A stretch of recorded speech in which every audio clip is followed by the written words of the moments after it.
आणि दरम्यान ईडीनं छगन भुजबळ यांच्या 9 मालमत्तांवर जे छापे टाकले होते 2 दिवसांपूर्वी, या छाप्यादरम्यान मोठं घबाड ईडीच्या हाती लागलंय असं म्हटलं जातंय।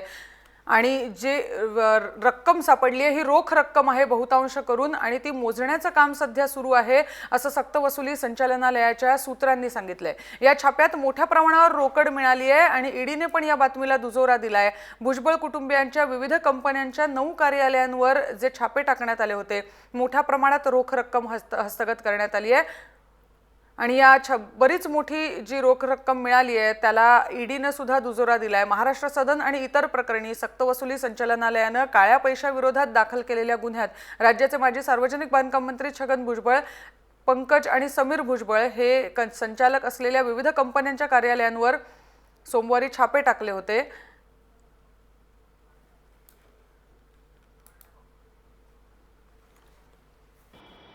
सोमवार ईडीचे जे अधिकारी आहेत ते मालमत्ता मोजायचं काम करतात।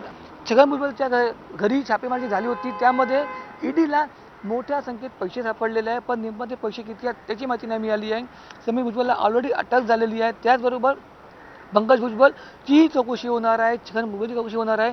ईडी जी तपास करते त्या तपासाच्या अंतर्गत छगन भुजबळच्या जे कंपनी आहेत त्यांचे अधिकाऱ्यांची तपास होते आहे। आता लक्ष याच्यावरती आहे की नेमका या संपूर्णमध्ये समोर काय येतो। कॅमेरामॅन महेश, विशाल सिंग, जय महाराष्ट्र, मुंबई।